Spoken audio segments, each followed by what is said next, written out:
Bom, aqui a gente vai apresentar a sequência didática sobre quantidade de movimento e sua conservação, que foi feita pelo Arthur, pelo Danilo e por mim.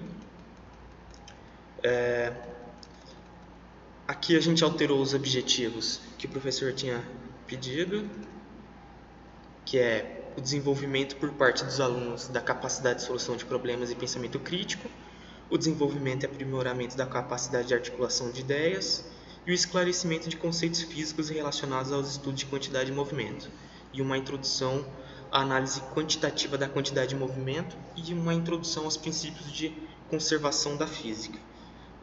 A gente colocou os tempos previstos para todas as atividades da sequência, né? Foi preparada para 3 aulas geminadas de 50 minutos cada. Nas 2 primeiras aulas seria o reconhecimento dos conhecimentos prévios, a realização de experimentos que seriam feitos fora da sala de aula e levaria em torno de uns 5 minutos para o deslocamento para esse ambiente, para uma quadra ou para um pátio, algo do tipo.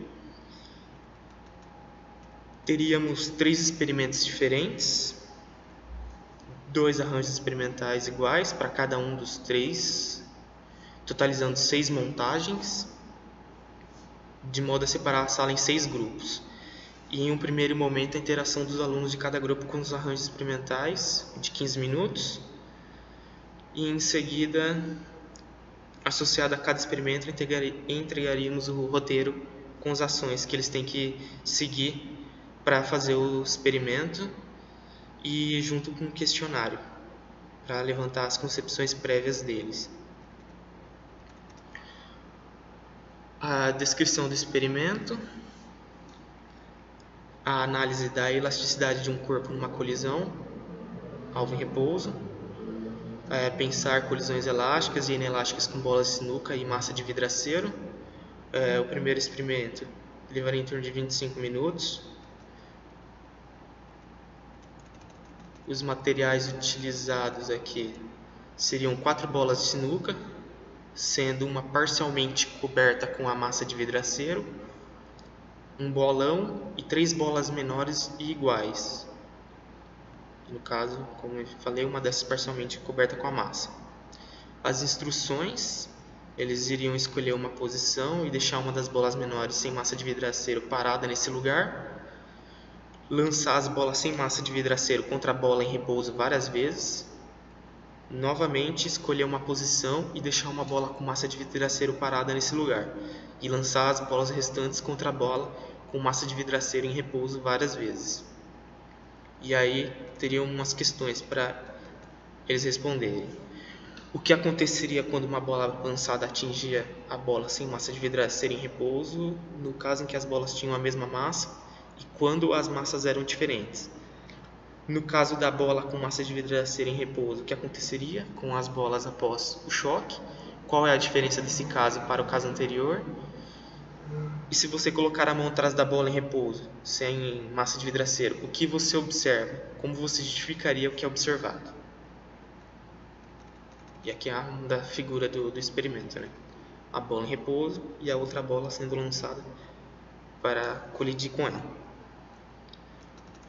Choque de 2 pêndulos de haste rígida. O segundo experimento, em torno de 25 minutos também.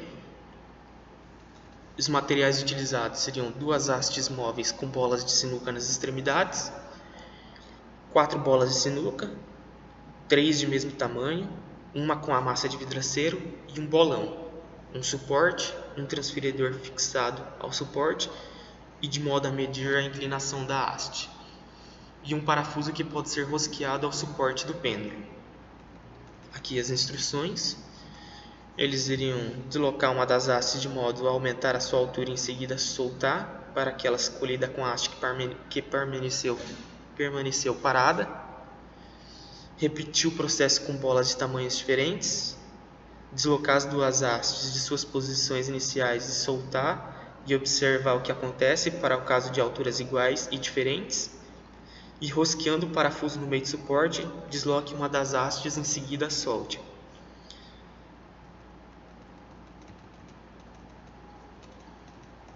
Trocando a bola de uma haste por uma bola parcialmente coberta com massa de vidraceiro, desloque uma das hastes de modo a aumentar sua altura e em seguida solte-a para que ela colida com a haste que permaneceu parada. E aí repetir o processo com as bolas de tamanhos diferentes. Usando em uma das hastes uma bola com massa de vidraceiro, deslocar as duas hastes de suas posições iniciais e solte. E observe o que acontece para o caso de alturas iguais e diferentes. E de novo as questões.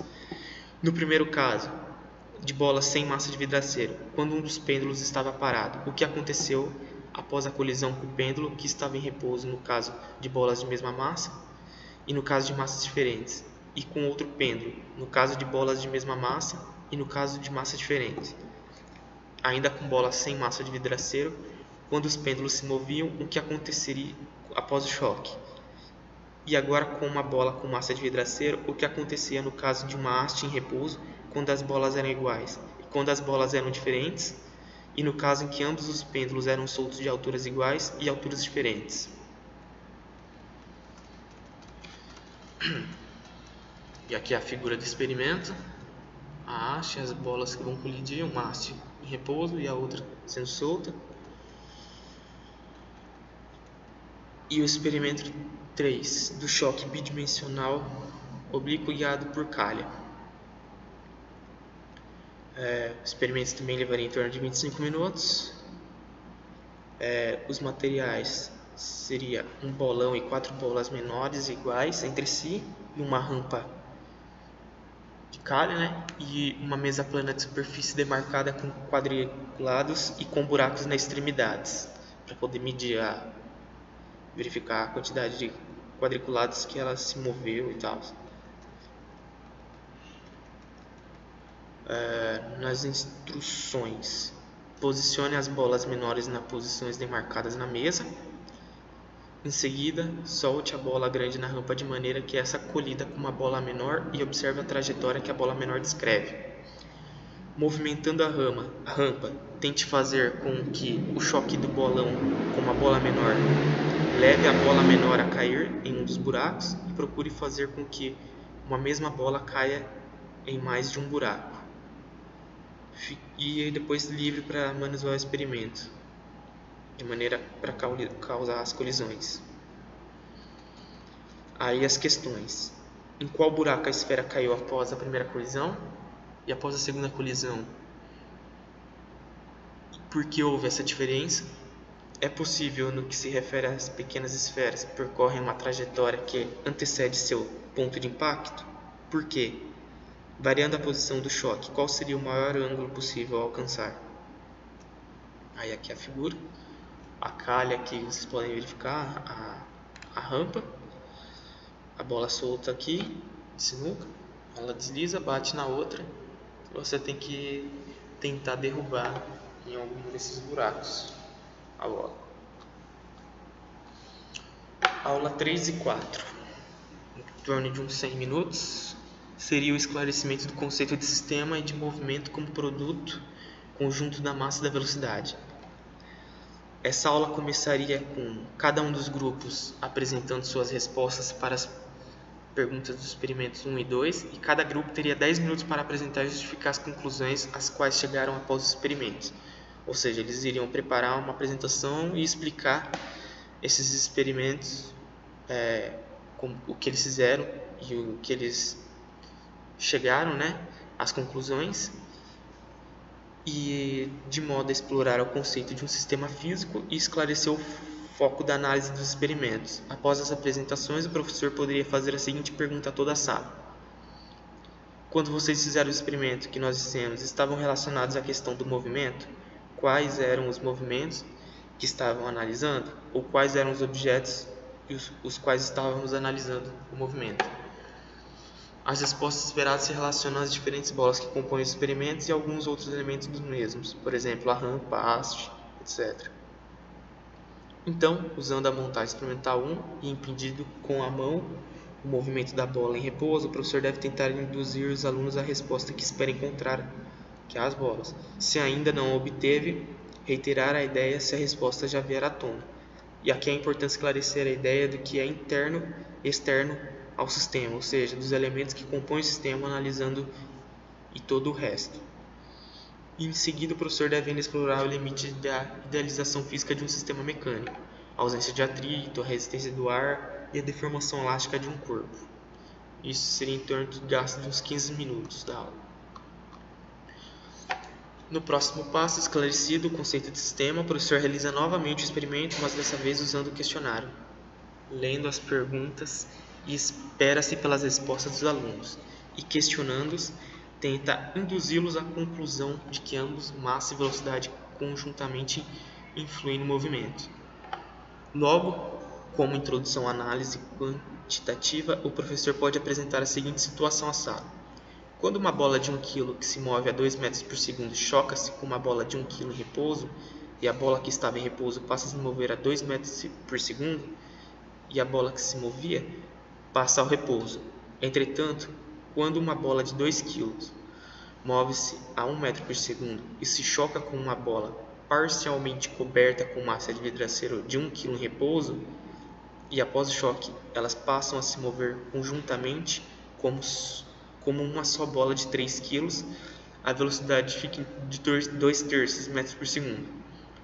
Logo, se o movimento que existia antes do choque em ambos os casos existe ainda após o choque, qual deve ser a relação entre massa e velocidade que nos informa a quantidade de movimento de um corpo?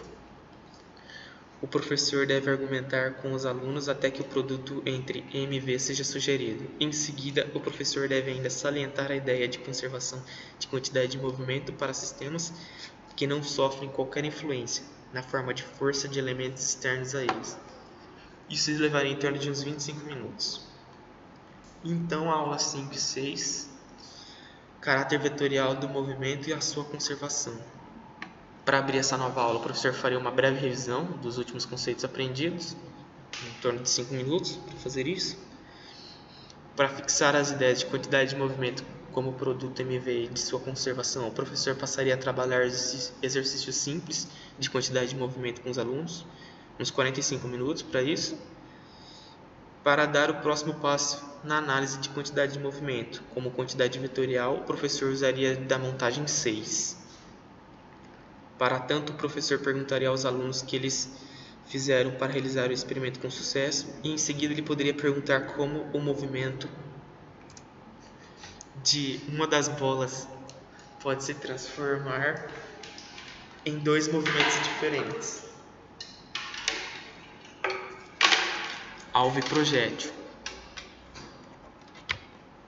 que apontam em direções bastante diferentes da direção inicial, e se os alunos poderiam imaginar alguma maneira de somar o movimento das bolinhas após a colisão, sendo que o movimento após a colisão fosse igual ao movimento antes da colisão, uma vez que a esfera que serve de projétil passa parte do seu movimento apenas para a esfera parada. Tudo isso tendo em mente a ideia de conservação da quantidade de movimento. Partindo então das respostas obtidas, o professor aproveita para esclarecer o caráter vetorial do movimento, ou seja, que a soma dos movimentos se dá de maneira diferente da soma de números, e o professor pode ainda reapresentar as propriedades típicas dos vetores aos alunos. E em seguida o professor poderia aproveitar para fazer um momento de contextualização acerca dessa grandeza vetorial da física, ou seja, ressaltar a ampla importância do conceito de quantidade de movimento, desde a sinuca até o estudo de colisões entre carros. E alguns vídeos ele podia passar aqui para mostrar e explicar essa parte.